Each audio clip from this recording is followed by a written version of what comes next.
This episode of Whiskey Riff Raff is brought to you by Laurel Cove Music Festival. Located in the mountains of Pineville, Kentucky, Laurel Cove features the best artists Appalachia has to offer, including first-time headliners 49 Winchester and Kentucky's own Cole Chaney. June 9th and 10th, tickets are almost completely sold out, so don't miss your chance to see the most authentic artists from country, folk, roots, and bluegrass at Laurel Cove Amphitheater. For more information on purchasing tickets, go to www.laurelcovemusicfestival.com. Switching gears a little bit from country music, Matt Miller, second time on. Big fans, obviously. Matt, he's a country music fan. We'll get into a couple questions from the fans there. But the draft, obviously, I don't know when this will air, Wes, but roughly 2 weeks away from when it goes live. I guess we could just start. So we won't bore people too much with this, but we both came from the Midwest. Yeah. I'm weirdly a Vikings fan. Wes is a Bears fan. So we could talk a little Lions and Packers with the A-Rod stuff. But overall, we can start with the number one pick. Mel Kiper just changed his draft, I think, to have Bryce Young going to the Panthers. One of our awesome employees and full-time writers who set this podcast up, actually, he's a Carolina Panthers fan and diehard. So CJ Stroud, it was Bryce Young. You think it's definitely one of those two, or you think some crazy shit could happen? Because I saw the Anthony Richardson kind of rumor out there for a little bit. I put money on it but right. That's why you guys wanted me on. You just want to pound the prop bets too. Makes sense now. So I will say, like, this industry is wild because we're trying to predict what 32 general managers are going to do, and they're as human as we are. So like, they're beholden to change their mind, just like I could. So I'll say, like, when the trade happened, when the Carolina Panthers traded up to 1, everybody that you talked to in the NFL said, oh yeah, it's for CJ Stroud. The only thing is, I don't know how many people knew if it really was for CJ Stroud or not, but he was the hot name coming off the combine. I will say now, I never ever like speaking absolutes. I lost $1,000 on a bet a couple years ago speaking in absolutes. I bet a fan, which is stupid, and I lost, and I had to give him $1,000. So like 95% sure it'll be Bryce Young, but you know, I was 100% sure that Mac Jones would be the number 3 overall pick, and that's why I'm $1,000 poorer now than I was then. So, like, you learn lessons. You know, like, everybody in the world can say it's going to be one thing, and they can change their mind. So I've learned to you know, hey, 95%. It's like being a weatherman. You know, like, hey, it's probably going to rain. Yeah, it should rain, but there's a chance it won't. I literally had that in my notes, weatherman and mock drafts. The line I wrote, because I was like, does anybody really go back and call you out and be like, what the hell? This is awful. Oh, they do? I mean, okay. Twitter. Yeah, Twitter. And like, I don't know if they still do it. There used to be a website that graded the mock drafts, you know, based on how many picks you got right. And I am a hyper competitive person. I hate it about myself. I have 3 brothers. So I grew up like everything's a competition. So if someone is going to like score things, I want to win.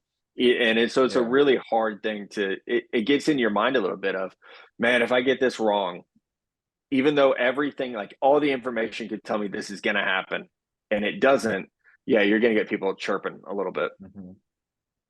Maybe not so much with the number 1 overall pick, but is there any inkling with teams like maybe in the first round where it's like, you know, they've made it like almost public who they're going to like take, or maybe in the industry it's well known, or is that always kept like pretty close to the vest because the element of like, we don't want to let other teams know what we're trying to do? I don't know if this is true or not, but I was told that the NFL a couple years ago sent a memo around to teams saying, like, don't tip your picks, because it used to be a thing. Wow. Like, I don't. Can you guys remember? It's like Jadeveon Clowney's the one that stands out to me. It's like we knew weeks ahead of time. It used to be like they would have a contract done with those guys before the rookie wage scale. Right. Like Derek Carr was signed before the draft. You know, so I do feel like as soon as the NFL realized how big the draft was, something was done to be like, hey, don't do that anymore. So I think there are times, like, I don't think I'm telling trade secrets here. There are times where I'll get like a really weird pick right in a mock draft, like pick 20 in the first round. And people are like, how the hell did you get that one right? And it's just because someone told me, you know, and it's really, that's so much of this business. People think we are, you know, like, my job is to evaluate players and to tell football fans, like, hey, your team drafted this guy. Here's what he's good at. the other side of the job is to be a journalist and to find information and report the information, or sometimes use the information as background so that you get a pick right in your mock drafts and look really smart. But I think to your question, to get something outside of the top five, like to really nail it, you've probably got someone telling you, if not the exact player, they'll say like, hey, we'd like to get this position if it's going to be there. When I worked at Bleacher Report, we would do a live draft show, and we wouldn't know who the picks were because they wanted us to like react and stuff. And I like you can get pretty good at predicting, like, okay, this guy's off the board. I know that team wanted this player, like this position. That you could kind of like pencil it together a little bit or puzzle it together a little bit. But like if you ask me right now who the Minnesota Vikings are going to draft, I have no idea.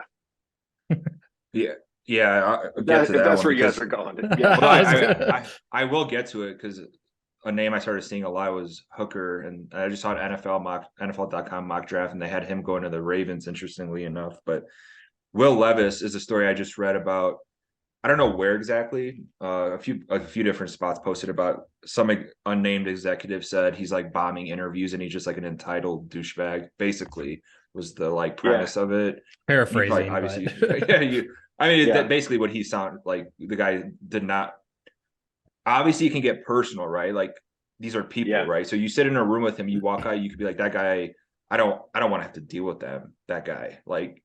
Kevin O'Connell, for example, with the Vikings, he is very quarterback driven, knows how to. He might just be like, I don't like the personality. I don't like the type of dude. Have you heard any of that? Is that true? That you because I say a lot about that level. Colts, so like maybe for him, maybe or the Colts absolutely could. I think that's one of the spots where he could work really well. So I haven't heard anything to that level of like, oh man, he's entitled. So I did at the combine, I would intentionally try to go to like the right bar or the right party where GMs and scouts were at. And I ran into a GM of a team that needs a quarterback and was like, hey, how did the quarterback interviews go? And he ranked them like Anthony Richardson 1, Bryce Young, CJ Stroud, they're both great. And then he said Levis would probably be like 5th. And I was like, what? So like, okay, talk to him. And then you see another guy and you're like, hey, like I heard the quarterback interviews have been interesting.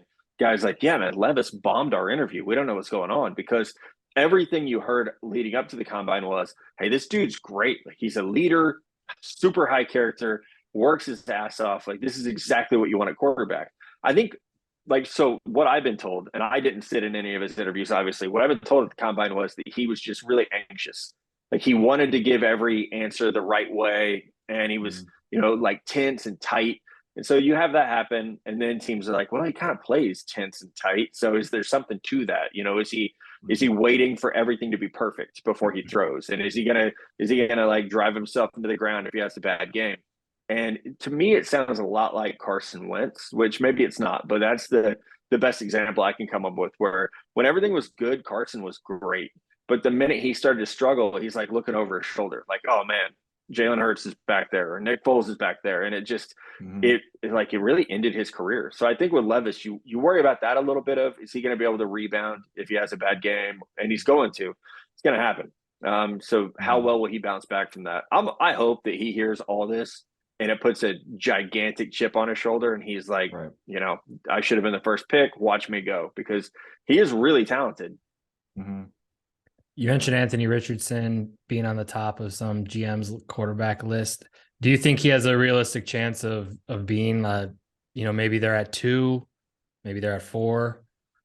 I think 4 would make more sense. I can't see it at 2. I can't see Houston rolling with him, not with the way they're structured. But again, like crazy things happen all the time.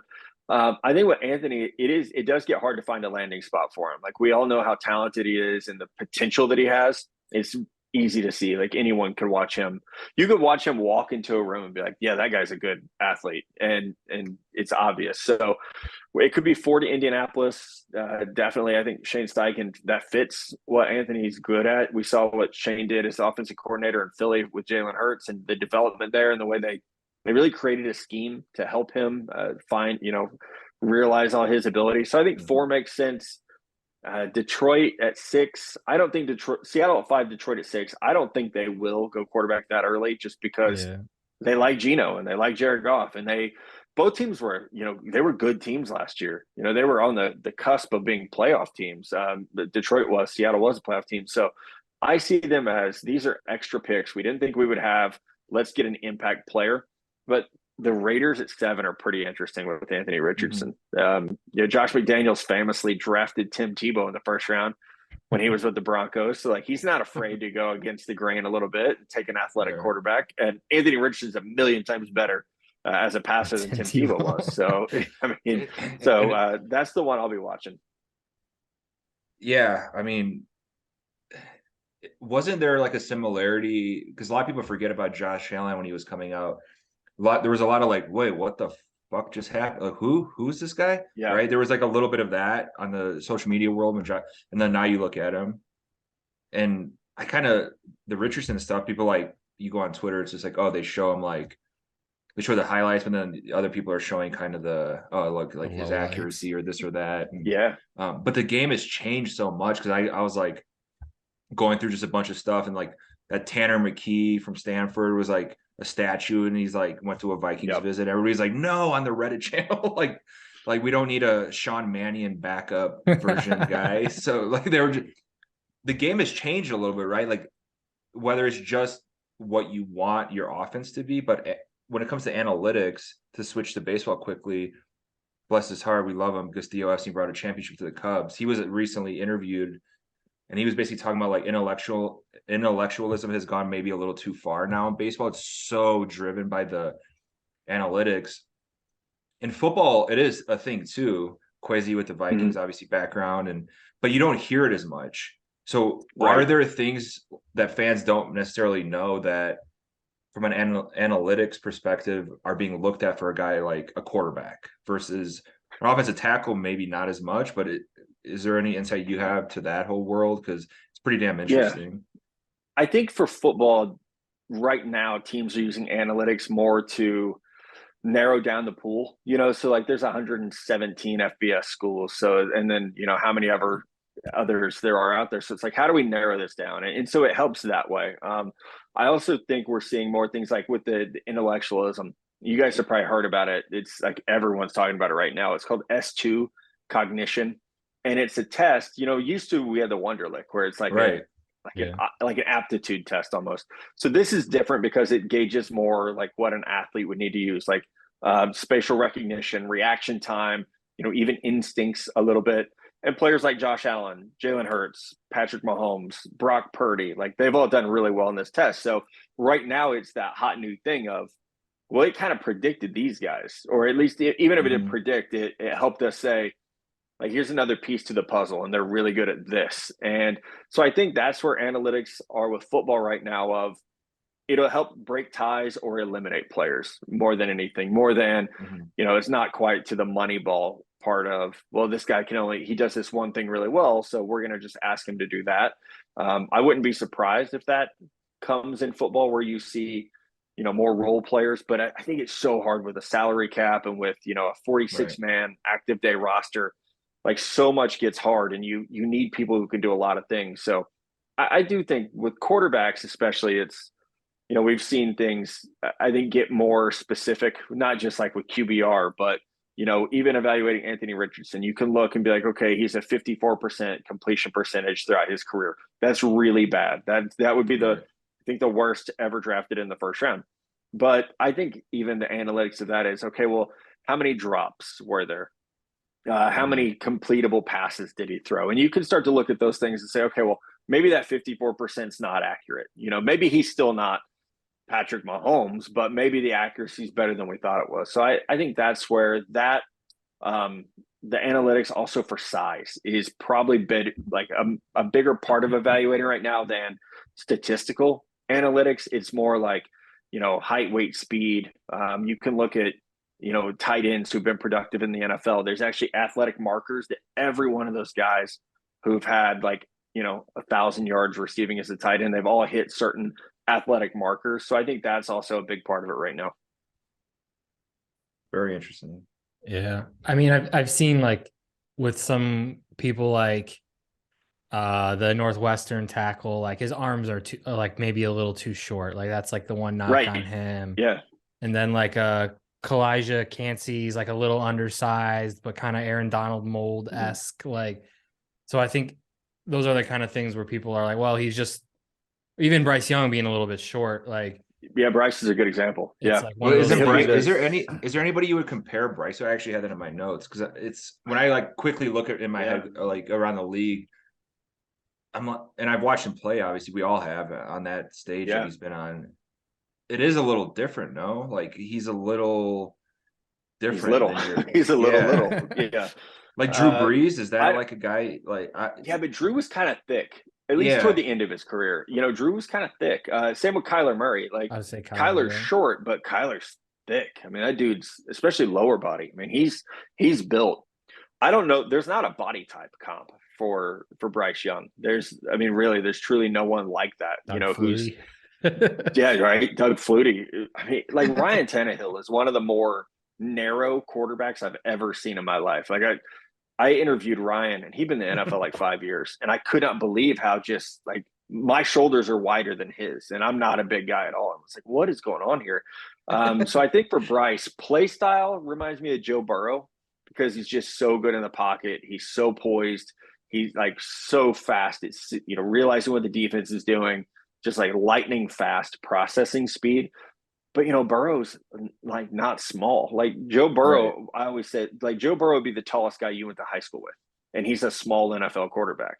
So the fact that Bryce Young is shorter than I'm assuming all three of us, like that's you should see him stand next to Anthony Richardson. I mean, it looks like Anthony brought his son to work. It's wild. That's crazy. Yeah, what does he weigh? Like 180? Is it something like that? He weighed at 204, but there's no way in hell he played at 204 pounds. Wow. And I would have loved for them to reach 5'10" and an 8. Yeah. So he's basically about my size. Right. Yeah, no, imagine like just put Wes behind center. Yeah. Nick Bosa tackling Wes. Like, how's that gonna go? Like how many times can Wes take a hit? Well, that's the worry, right? It's not necessarily the old, I don't even know, they might still do something different, but you would watch the old NFL Network or like the training camp videos, and they would put ladders up for like quarterbacks. Oh yeah, to get the arm angle like higher above the and it's for a guy like that. It's like he can. I mean, whatever, but it's the beating, right? It's right. It's not the height, it's the weight is more the issue. And also, like, I mean, he is incredibly narrow.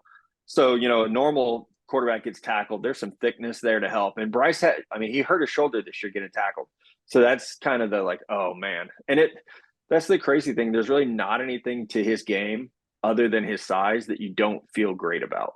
Well, now I'm convinced that he's going to be a Hall of Famer because like all these like, well, we don't know. Yeah. And it's like, here we go. Overthink things so much in this business, like Carolina's. I mean, I can remember overthinking Mahomes, and thankfully I was like clearly the one Josh Allen fan. Oh my God, man, the Bears definitely did. You were talking about that, or maybe I've told you guys this story. So it was 2017, December of 2016, and Josh Allen and I were pretty close. He had just played his first year at Wyoming, but he was eligible to come out and enter the draft because it had been 3 years from high school. And I had some good sources say, hey, this kid would be the first quarterback drafted if he comes out. So Josh is asking me like, hey, what do you think I should do? And I'm like, man, you're going to be drafted very early if you come out. But, it's December. A lot can change between April. So you got to make sure you're solid on everything if you do this. And I sure I still have the DM. And he's like, I'm going to declare on this day. It was like the day of the deadline. It's like December 17th or whatever, or January 17th. He's like, I'm going to declare for the draft. And then the coaches got to him, changed his mind. But I was told, like, rock solid told the Chicago Bears were going to draft him instead of like, and they ended up taking Mitchell Trubisky, passed on Patrick Mahomes, passed on Deshaun Watson. That's a new story. I don't going to take Josh Allen. And like they were ready. They would have drafted Josh Allen at number 3, or they would have traded up to 2 if they had to. But he went back to school. So damn it, Josh. But isn't that real quick though? Isn't that sometimes the environment though? You can't. It's not a comparison you can always make. The Bears went through a lot of turmoil. Absolutely. So how many they talk about like in business and like the richest place is the graveyard, because that's where all ideas go to die. Like people like have ideas, they don't act on them, they're dead. Like, it's just gone. Like that idea. But it's similar with this. It's like, well, what, like you don't really know. You put how many NFL players that didn't succeed is because of like the environment. Right. A lot of them. I've said this before, not to shit on the Cleveland Browns, but at the time, it's like if Patrick Mahomes had gone to the Cleveland Browns, he would still be good, but we wouldn't be talking about like greatest of all time after 5 or 6 years as a starter, or if Tom Brady doesn't go to the Patriots, if the 49ers draft Tom Brady, like he probably washes out, because he wouldn't have had an opportunity. So it is, you're absolutely right, which is hard, because everybody wants to know, as soon as your team drafts a player, you want to know how good is he going to be. It's like, well, man, that situation matters a lot. So sometimes I feel like our information's better after the draft than it is before, because we can say like, oh, well, this player going to that situation is perfect for them. They're going to do great. Caleb Williams, not this year, but next year. Sean Payton went viral with that clip before he took the Broncos job, talking about like he's the type of player that's going to trigger a potential lottery system one day, because people are, how much is that? Like that seems really confused. Like, so there's all these quarterbacks in the first round potentially this year, but then they know that guy's coming. Yeah. And you're like, so I think that's why you have, right. So you have teams like the Atlanta Falcons come out like, we're good with Desmond Ridder, or the Washington Commanders. Like, we're going to give Sam Howell a chance. Sam Howell was a 5th round pick. And you're like, we're rolling with Sam Howell, Sure you are. We'll see.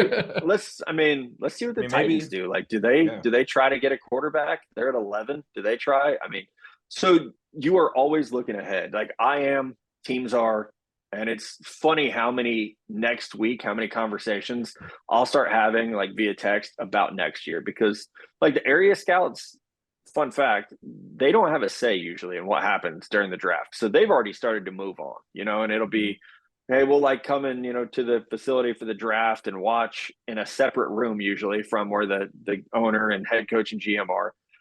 But then like they're ready for next year. So it's crazy how quickly they turn things over. How much does like an owner, maybe it depends on the team, but like how much does an owner like really have an input? Because I think I just read something this morning that said the coach of, I don't even remember the team, and the owner were kind of butting heads on, maybe it was Carolina. That's the rumor. Yeah. How much do you think the owner really can push that? Or Jerry Jones, maybe other than Jerry, who seems to. Jerry's the GM. He can do whatever he wants. It happens, man. It really does. You hear horror stories of an owner like mediating, a debate between a GM and a coach, and like, okay, well, the owner steps in and says, "No, we're doing this," and sometimes it's the complete opposite. The owner is the reason the Browns got Johnny Manziel allegedly. So I think the owner, I mean, we just saw the Commanders just sold for $6 billion. So those guys are walking around with, gold lined pockets. So I think if they want to get involved, they can. Smart owners don't. I think the good owners stay out of it and just facilitate things. If you can buy a football team, you are an incredible businessman or woman. Like you're fantastic. Just do that. Like run the business side of this $6 billion company, and like hire the right people to do the job. That's the dream scenario, but it doesn't always happen.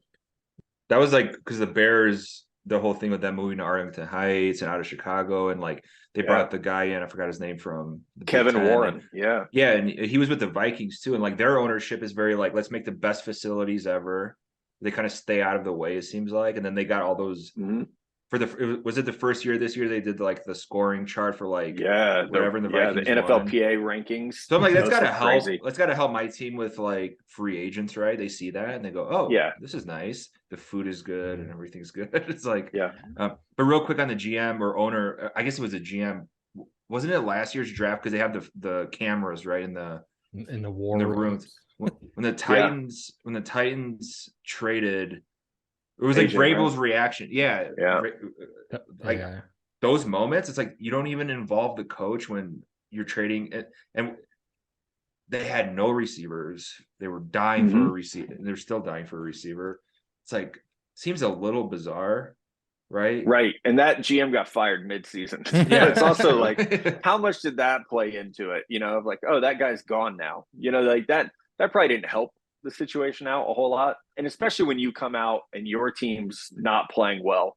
You were just the number one seed in the AFC. Season starts, you're terrible. And the guy you traded, you're like watching him dominate in Philadelphia. So Yeah. that has to factor in. And I think that's where we see power struggles. I'm not saying this happened in Tennessee, but I think that's where it's easy for a guy like Mike Vrabel, who's one of the best coaches in the NFL, to go to ownership and be like, hey, I want to remind you I didn't want that to happen. And now look at the fallout. The rookie we drafted with that pick is like not where we needed him to be. And the guy we traded is one of the best receivers in the NFL right now. So I think that's where you could start to see, oh, okay, that's why these teams don't get along. Yeah. Changing gears a little bit. Jalen Carter has kind of been the talk of the draft in the sense of possibly a high pick, maybe arguably the most like electric prospect coming out, and off the field issues, shows up to the combine overweight, doesn't really perform well. Where do you think he kind of ends up falling to? Like, what's his like absolute kind of bottom floor as far as like where he's going to go? Yeah, pick 9. So the crazy thing is like we could run through like a laundry list of like, yeah, there's Todd McShay reported it in like January maybe of, hey, there's gonna be some questions off the field, and then everything comes out about the accident after that fact. So it's like, oh, there's more than we even thought. And yeah, the pro day was awful, but he was the most talented player on that Georgia defense for 2 years. And, they had 5 first-round picks on defense last year, and he was the best player. He just wasn't draft eligible yet. So talent, kind of matters everything. And I think a lot of NFL teams feel like, well, we have a better structure. He's not going to be going to class. We don't have a 20-hour rule. Like, we're going to bring him in and we will be his life. The Cowboys used to employ babysitters. They would sign a guy or draft a guy and be like, okay, and here is your companion. Handler. He will be living with you and riding with you everywhere. Jalen Carter is not to that degree, but I do think there's a belief that you can grow guys up. It's okay. You're a professional now. You're going to basically live at the facility anyway. So let's just put the right structure around you so that, we can help you realize your potential. Yeah. And do you think just all the other stuff going on was the reason maybe the pro day? I think so. Overweight and stuff. That was kind of the he just was gassed, right? I got was right. I text someone who was there at the workout, and they're like, "Man, this guy's had so much going on in his personal life. He's grieving the loss of 2 friends. Now he's being told he's part of it."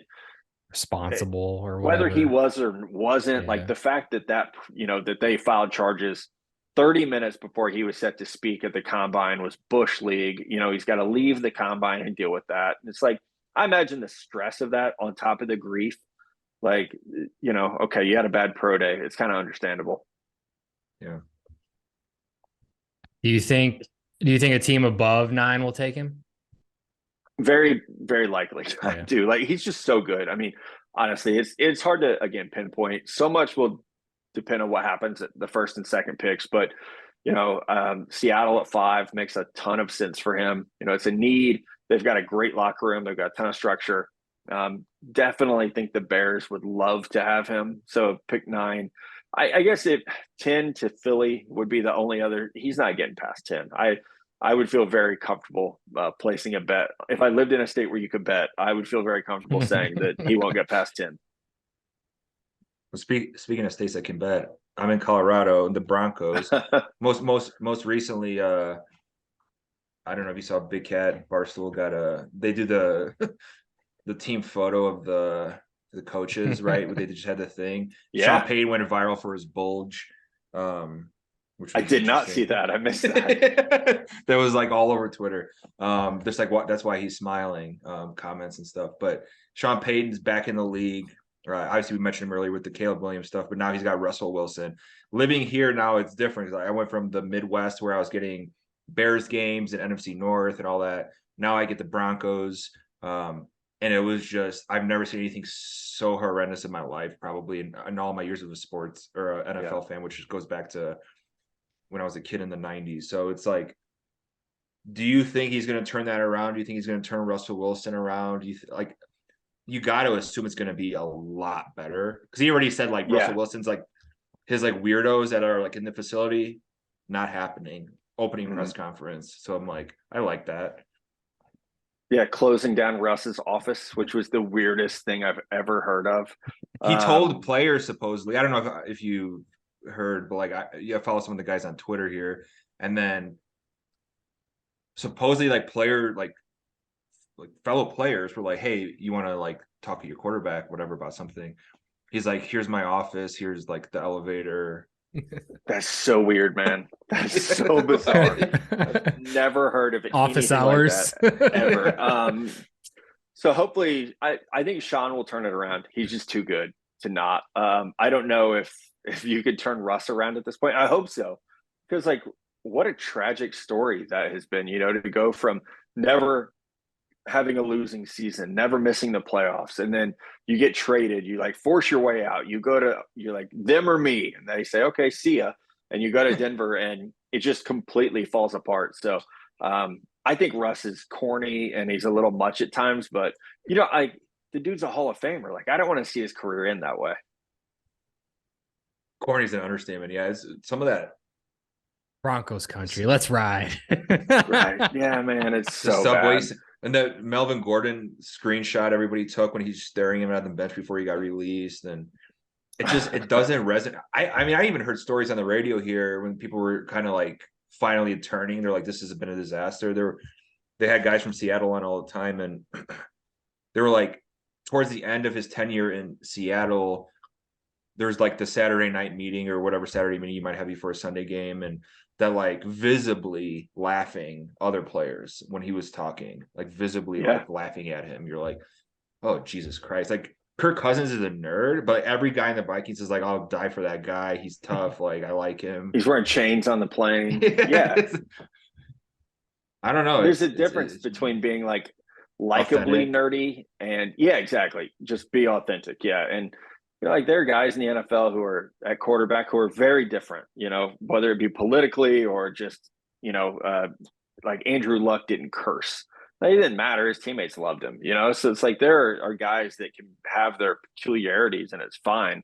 But yeah, Russ. I mean, for me, I think the big thing was when the linemen like weren't helping him after a sack, and the backup quarterback like goes at the offensive lineman, and they're like, you know, screaming at each other on the sideline. It's like Jay Cutler.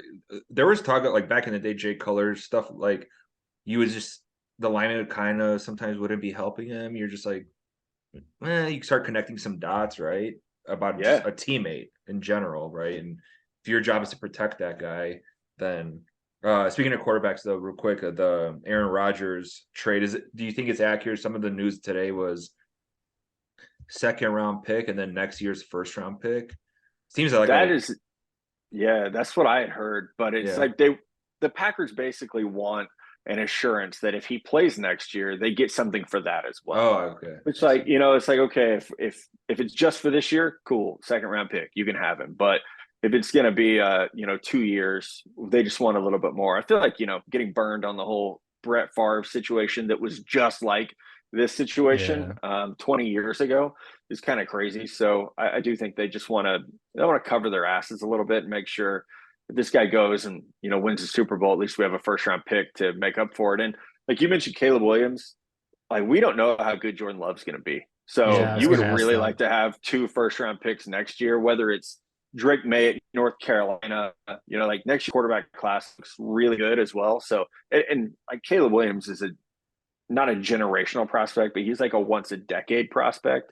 So if you're not sold on Jordan Love, you're like, hey, like best case scenario, you're like Philly, where you've just got 2 first round picks and a really good young quarterback. But worst case scenario, you've got the 2 first round picks that you can go replace, you know, the Hall of Famer that pushed his way out again. What's your kind of temperature on Jordan Love? Any idea whatsoever? Or? I know that everyone there is like cautiously optimistic, but they're really trying to like temper expectations, they're not like, oh my God, we're going to be fine. Like we're good. I think instead it's more of what do we have to put around him, so that he can be successful. That game he came in last year and played pretty well. I think that opened a lot of eyes of, okay, like it's farther along than we thought. But when he was coming out of Utah State, I had a first round grade on him, like a late first, but I thought, hey, like this dude could start. He needs some time. He's one of those guys, kind of like Will Levis, actually. He only threw fastballs. Like there was no touch. It was all gas all the time. Slinging. He's like it's just like a closer. It's like, I'm going to throw 104, but that's all, and it's really good, but that's all I can do. So yeah. I think he's obviously had 2 years to try to figure things out. But on the flip side, like they have to make a decision very quickly about his future as well. He's got a 5th-year option decision coming up and, eventually a new contract. Do you think the Packers will take a wide receiver then in the first round? Oh, man, I hope so. I hope so. Just for the absolute chaos. I hope so. And then I hope Rodgers is on the Pat McAfee show the following Tuesday. Just so we can hear about it, like I don't need the 45-minute rant about the darkness and being jaded and all this stuff, but I would absolutely love that. That brings me to another quarterback, my Vikings question, because I've seen it everywhere. I was waiting. Hendon Hooker, all of a sudden now is in a bunch of mock drafts, is going to the Vikings. I just saw the one I mentioned earlier, I think, with the Ravens maybe taking on NFL.com, and then he's old. He's recovering from an ACL. The Vikings, interestingly enough, though, apparently Kirk Cousins' team offered a discount to the Vikings for a contract extension. They was like, no thanks. So it's like, I think they're pretty dead set on moving on after this year. Yeah. So do you think Hooker makes sense? Like, does he seem like the guy for Kevin O'Connell to like take, or is there some other? I think that's the way you got to go. Yeah. Like it's that or try to trade up, which I will tell you, I've heard that. I've heard that they have, been like trying to like pre-set up that call of, hey, like we might be interested depending on who's there, give us a call before you trade your pick, basically. So I don't think it's out of the question that the Vikings would try to trade up. And dream scenario, you trade up and get Anthony Richardson. He sits behind Kirk Cousins for a year, and then you just like, kill people in 2024. But I think I like Hendon a lot. I really do. You mentioned, 2 good points. He's 25, coming off an ACL injury, which those aren't like that big of a deal anymore, especially for a quarterback. Mm-hmm. I think the bigger thing is he's coming from a scheme that doesn't translate to the NFL very well. So it's not so much like, oh, he can't do that, he can't do this. We've just never seen him do it. He's not made a lot of post-snap reads. Everything's kind of set up for him pre-snap because the scheme is great. He had a fantastic quote at the combine. Someone asked about like, oh, your receivers were so good. And he's like, it's not my fault. No one could cover my receivers. Like that is such a good line for a quarterback to drop. It's like, well, yeah, I mean, my guys are good, but he still had to get the ball there. So if I'm the Vikings and you see the way the board's falling, it's like, right, we're not going to get one of the big 4. Hendon Hooker's the next guy. I would try to trade back a little bit, try to get some extra picks and maybe get him closer to like pick 29, 30, 31 instead of, all right, we got to grab him here at 22 or 23, wherever they are. Yeah. If they don't go quarterback, do you think they go cornerback? That makes the most sense. Like Deonte Banks from Maryland, Emmanuel Forbes from Mississippi State. I would love for Joey Porter Jr. to be there. I just don't think he will be. I think those are like the 2 clearly identified needs. It's a pretty good roster. I mean, they won a ton of games last year. Obviously, it's not a bad team where you're thinking like, okay, total rebuild. They're not the Arizona Cardinals. So it's, you've got 2 good offensive tackles. You've got a stud wide receiver. So I think, you could say corner. That's the one spot that's kind of been a blind spot for them. And obviously the previous regime, they were just, it was like, hey, oh, you're a short corner with a character problem. Like, yeah, we'll take you. And it didn't work out. Yeah. Mike Zimmer and his defensive picks. Oh man. Yeah. Trey Wayne. Is it Trey Wayne? Trey Wayne's. One of them? And he's like, he now does like a hunting show or something. Like Trey Wayne's does a hunting show. That's fantastic. I'm pretty sure he does like, hold on. Like, I'm pretty sure I just saw something. But the Joey Porter thing is funny because I go on Reddit to look at some of the teams, comments on whatever, and everybody in Pittsburgh wants Joey Porter Jr. to Oh, of obviously go course. to Pittsburgh. And then I just saw like a bunch of mock drafts where like he goes right before Pittsburgh. Yeah. But The I mean, Steelers he's a stud, always right? seem to get that guy, though. You know, like everyone Yeah. wanted them to get Najee Harris because Franco Yeah. Harris, even though they're not related, they got him. And then James Conner before that. It's like, do you remember the videos? Like, oh, he just has to walk next door to, go from pit to Yeah. pit. And then they get Kenny Pickett. So they somehow always get that guy that makes sense for them. Yeah. Oh yeah. I- Real quick. Trey Wayne swaps fields, runs hunting outfitter now. Like he's doing something with hunting. Nice. Good for him. I'm going to have to look that up. I feel like a lot of people in Chicago here kind of want that offensive tackle from Northwestern, Park Ridge guy, local. Yeah. Tough. Big Polish guy. And they're like... Right. Yeah. It checks a lot of boxes, for you guys. I did a podcast in Ireland this morning. I'm in Missouri, but the podcast was from Ireland, and that's what they were like. They were all Bear fans. They all wanted Skoronski, and it's like, this is so awesome. Like it's exactly what I expected this podcast to be like. So no, I mean, he's a fit, and that's where he should go. He should go around 9 to 13 probably. If you watched the game when they played in Dublin, when they played Nebraska, I mean, he was far and away the best player on the field. He just absolutely mauled people. So that would be a good fit. Kind of like the Pittsburgh Joey Porter one. Sometimes you see it, you're like, God, that just makes too much sense. Yeah. Is that what you think the Bears will end up doing? Unless Jalen Carter falls to 9? I think Jalen Carter is like the dream scenario. I don't know if they dislike their offensive line as much as people on the internet say they do. I thought Braxton Jones played really well for a 5th round pick last year. I don't know if you saw, I did a thing where like I compared him and Orlando Brown Jr., who just got paid like $20 million a year. Yeah. Braxton Jones is actually better. Like he graded out better. So it's, I think there's something to build on there, but we're not in the building every day. They could actually be like, hey, this kid's not any good. Yeah. We just got lucky because Justin Fields is so athletic. Moved around. And we want to upgrade. So offensive line is a very, very popular pick for them. I think they need defense really badly as well. So even if it's not Jalen Carter, if someone like Tyree Wilson from Texas Tech, the pass rusher, if he's there, I think he would be a good fit too. Yeah, I liked him a lot. He's big. He's kind of that Julius Peppers model in a sense, where he's like 6'7", quick off the line. Super long arms, really powerful. Yeah, he's a good player. Couple last quick ones. Bijan Robinson, and going back to analytics a little bit. Back in the day, like when you saw guys like Adrian Peterson coming out, or I was like, oh my God, obviously that's a number 1 pick or top 3 or whatever. Yeah. And the game has changed. And for whatever reason, you saw the Eagles, you saw a 7th round pick in Isaiah with the Chiefs, and they're making it work with these guys, these like shifty running backs that are just, like. And in baseball, it doesn't really work, like bullpen by or a closer by committee, like never really seemed to work in baseball. But it's like the NFL seems to work with the running backs. And a guy like this, a lot of people are saying that he's like top 5 talent, maybe even higher. Yeah. But then I see mock drafts having him going to the Lions at 20 or whatever. So what do you think on him? I mean, he just looks like an absolute monster. Like he's going to plug in and just do it. But yeah, he's probably the cleanest prospect in the whole draft when you look at like on field, off field.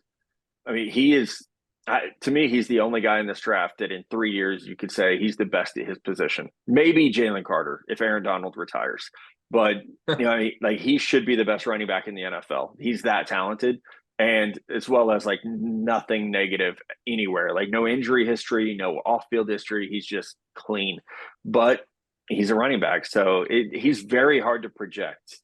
Like 10 is probably the earliest to Philly, and then it's just anyone's guess. I think it will take a team saying, hey, he's so talented, we're going to draft him. Like we don't even have a need at running back necessarily. We're just going to draft him because he's going to be the best running back in the league. So that's what makes him a hard player to figure out, of like who could take him, because he'll be better than a lot of starting running backs. Like immediately. It's just a matter of, do you want to spend a 1st round pick on replacing your running back? That's what makes it tough. And that's just because just the evolution of offenses, it just continuously, the vision is becoming easier for them, right? Like the types of the runs, game's more spread out, so it's a little bit easier. And also, like it's a passing league. You know, I mean, I can Longevity. remember, yeah, longevity is a big part of it. I remember talking to someone at Buffalo, and I was like, "You guys should draft a running back." And they're like, "Why would we want to take the ball out of Josh Allen's hand?" It's like, damn, that's actually a really good point, and I had not thought of it that way. They're like, we have, you know, this quarterback that's unstoppable. Like we're fine running the ball 15 times a game. We're not going to spend for that. We'll find a guy. And it really kind of opens your eyes to some of that, the belief process. There's other teams that say like, hey, our quarterback is not Josh Allen. He needs help. And a great way to help him is a run game. So yeah, I mean, longevity, salary, you know, a top 10 pick is going to make $6-7 million a year. That's more than some teams want to pay the running back room, period, right now. So the economics of it get messy too. And it's a copycat league, right? Where they see what other teams are doing and they Who's go, had well, success? Dalvin And Cook like is an you example mentioned, you hearing about. Like, yeah, do we want to you sign mentioned this Kansas guy? City. Kansas City drafted a running back in the first round, and they replaced him with a guy they drafted in the seventh round. So it's like you see things like that happen, and it's like, well, this team tried the first round running back thing and it didn't work. Right. And that seventh rounder who's making like 750 grand a year is their starter now. So I think that definitely plays into it. Yeah. You're a Chiefs guy. What do you want to see them do? So I'm actually, that's a myth. I'm not a Chiefs guy. You're A not lot a of people Chiefs think guy. that. I know I'm a 49ers fan, but Oh, okay. which is Either yeah, one so they then. don't have any picks. So my wife, kids, brothers, friends, I'm surrounded by Chiefs fans. So I think that's why people are like, oh, you're a Chiefs fan, because I go to You Chiefs live in games with my Missouri. family, Yeah. live in Missouri, right? I grew up at a time where the Chiefs were awful and the 49ers were like, they were a dynasty. So when I would turn football on Sunday, it was the 49ers and the Cowboys were playing. I was like, well, I don't want to like the Cowboys. You know, Yeah. they just, I don't know. I just never could like the Cowboys. So, no, I mean, I get the Chiefs question a lot. I think they need to get a wide receiver. You know, they didn't have a receiver catch over 1,000 yards last year other than their tight end, who's fantastic, but he's also 34 years old. So I think you have to start thinking about, what does this offense look like when it's not Mahomes to Kelsey over and over again? You know, there's so many times where either late in a game or on third and long, it's like, you know, that Pat's going to find Travis, and he's got to, who's that next guy going to be? Because at some point, Kelsey's going to slow down. I mean, 34 for a tight end's pretty old already. Yeah. So I think it would be smart to start looking ahead there. Last thing I had, because the news came out this week, Odell Beckham, the Lamar Jackson stuff. He obviously went to or Odell goes to the Ravens. What do you think is going to happen there with Lamar? Because I've seen rumors about him getting traded before the draft to all teams we've even mentioned, and just in general, that whole thing with the Ravens, it doesn't seem pretty on his. It doesn't, right? I can't imagine. It's hard for me to imagine Lamar and the Ravens working that out. It just seems like there's so much bad blood, and I'm not one of those people that's like pro agent, like every player needs an agent. I mean, I don't know that you really do, but for situations like this, to have an intermediary would be so helpful for them, instead of, you know, Lamar saying, hey, I want this, and they have to directly say to him, no. I think that makes that relationship really difficult. For Odell, I think a lot of people wanted to read into it, and they might be right, but I think a lot of folks automatically said, okay, if Odell's going to Baltimore, Lamar's coming back. Mm-hmm. Odell got $16 million. I don't know if he cares who's throwing him the ball. You know, like they're going to get a quarterback in there, right? Yeah. And $16 million when you haven't played really in like 3 years, right? Is a lot of money. Especially, is he 31? I think so. Tyler There's a Huntley, lot of money for a wide receiver. Ball, right? Pro Bowl quarterback Tyler Huntley. Right. So maybe, or you know, maybe they trade Lamar to Indianapolis and they draft Will Levis at 4. You know, I mean, there's a lot of different ways that could go. We got a couple quick fan questions. Who's one of your most underrated players in the draft right now? Oh my God, that's such a I love that question, but it's so open-ended. I'm gonna go Trey Palmer, the wide receiver from Nebraska. He is I like him. You know, every year there's like a late round 2, early round 3 receiver that just blows up. It was George Pickens last year. Trey Palmer would be my pick this year. He would look good on the other side of Justin Jefferson. Hell yeah. Yeah, he's a deep threat, like 4.3 speed. Yeah. Yeah, that'd work. And then we had another one. What's the better environment? Arrowhead on a Sunday or a Turnpike Troubadour Well, that's show? a Chiefs question. But... Yeah, I know. Oh, well, he goes there a lot, though. I go to enough. Oh man, that's tough. So you guys know I did Turnpike at Red Rocks. Yeah. Right. I'm gonna take Turnpike at Red Rocks. Yeah. It's hard Also to beat, because right? it's exactly. And it was like I'll probably never do this again, you know? So that was like I'm not an emotional person. And they like come out on stage and I leaned over to my wife and was like, I might cry.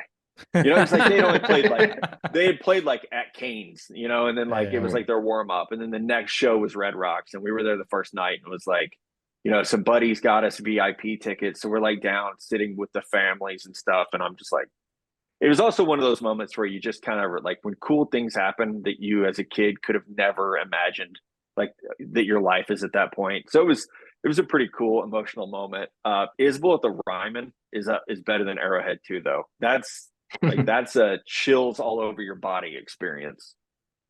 Do you have anything else coming up on the calendar concert wise? Like who you seeing this year? Who are we going to see? Oh, I got roped into a lot of like the last few years I've made everyone go to concerts. So now it's like payback. So you guys are going to love this. So my daughter wanted Taylor Swift tickets. So we're going to Taylor Swift at Arrowhead. My wife wanted Hozier tickets. So we're doing Hozier in like Oklahoma City. And then my 9-year-old son is obsessed with Metallica. So we're doing a Metallica concert. I mean, that's a nice spectrum. Yeah, right. But like, yeah, I don't get to. We're gonna try to hit Isbell. He's playing in Fayetteville in June. Gonna try to sneak that one in. But the last few years, I've drugged them all over the country, seeing whether we were going to like Under the Big Sky at Glacier or going to Denver for Turnpike. So I owe them a summer of getting to pick the concerts. That's a nice little lineup, though. Yeah, me and Steve. Hopefully they don't listen to this, because they're gonna be like, "Oh yeah, let's go to more concerts." Me and Steve did a Taylor Swift at Soldier Field a couple of years ago. It wasn't bad. Our wives brought us, but I mean, our wives were about that one, man. It's a way show. Into it, and I'm like, at one point, Wes and I looked at each other like in the can, and we're just like completely blind, and we're just looking at each other. We're like, this is not bad. This is pretty good. And somehow my wife got us these like, this is a mistake, and I think it's the only reason they knew I would go. They're these like all you can drink seats. Ooh. And it's like an hour before the concert plus. Oh, so you're after. Lit before. So I'm just like, yeah, this sounds fantastic. It's all you can eat, all you can drink Taylor Swift seats. So I'm gonna be a handful that day. It's gonna be great. That sounds fantastic. I love it. Well, Matt, cool. Always awesome. We'll be following your updates leading up to the draft, and hopefully we can catch up. I know you're a beer guy, right? You like the nice beers. Yeah, beer, bourbon. Yeah. Same here. So we'll have to hang out in person and grab a bourbon. But thank you for the draft stuff. Hopefully our teams do well. So yeah, I'll do what I can to steer things your guys' way. I'm tell the exact huge fan. Yeah, I'm a huge fan of what you guys do. It's your Instagram is always like the top of my stories thing. Yes. So I love it, and you guys get me through when I need a break from talking about football. That's usually the first thing I do, and then for us, it's the opposite. The opposite, when I don't want to pay attention to music. I need to pay attention to football, so we pay attention. It works out. It works out really well.